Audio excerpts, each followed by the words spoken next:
for artists, musicians, and writers, mathematicians, everyone alike, everyone's always trying to be creative in some way, sort of fashion. I'm a musician, so I'm always trying to discover new chords that I can incorporate in songs. And sometimes the chords just don't work out, and sometimes I don't have the necessary necessary skill set to be able to complete these goals. So I always looking for different types of advice. When you go down that path, you'll meet a lot of different people, a lot of different you'll meet a lot of different people, and you'll see a lot of different styles. And in those styles, you'll learn that you're kind of in this bubble, and in that bubble you can't really expand it unless you go past what you think is wrong or right. So when I first started learning music, I only looked at a few of the composers. Like for guitar, it was Sung Ha Jung. I watched a lot of his videos on YouTube, and what inspired me was how he played the guitar using just his fingers. He would create voices from just the guitar itself, and I don't know how to sing, and even though I'm working on it, I'm not very good at singing. So learning how to create an individualistic sound from the guitar was amazing for me. But as I started learning more and more guitar, I realized that there are different types of sounds as well. You have jazz, you have blues, you have contemporary and classical music that composers always play. And to increase your level of skill, increase your level of creativity, it's about blending all those different types of skills, genres, and people into a cocktail of sorts. I think that it's important to be able to go outside your scope of knowledge to be able to get a different type of mindset. And once you get that type of mindset, you need to get all those skills and just kind of put it into a pot, start cooking. And as well as chefs become extremely creative when they just start doing random things, when they start thinking differently, when a thought pops up in their head. Don't ever dismiss them. Keep them in the back of your head or write them down, because those thoughts can be the most creative things, or those thoughts can be the best recipes that you've created.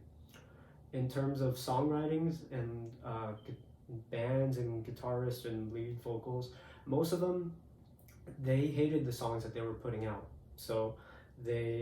But the songs that they put out that ended up being the most popular were the ones that they hated. So if you want to create more, if you want to be more creative for yourself, if you want to grab more attention or grab more of yourself, you have to mix all these artists or writers or whoever you think they are and create your own individual style, because creativity is more of an individualistic trait. Everyone has different sets of creativity, and as do you. What's necessary is to realize that you have to expand beyond your own beliefs, venturing into wrongs.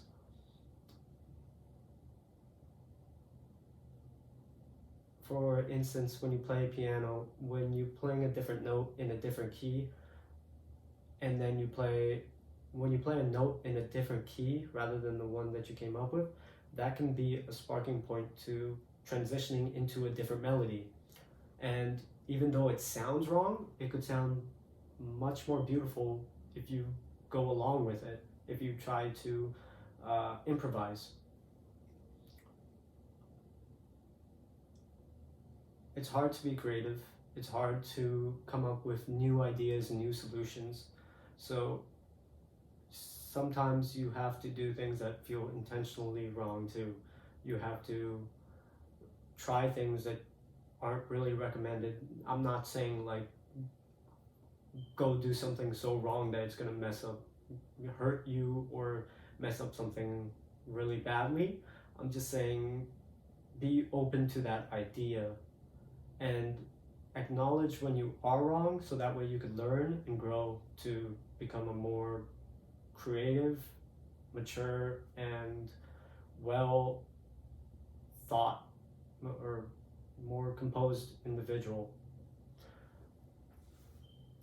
The essence of being wrong is going to help you grow, and it will cultivate a new sense of self within you.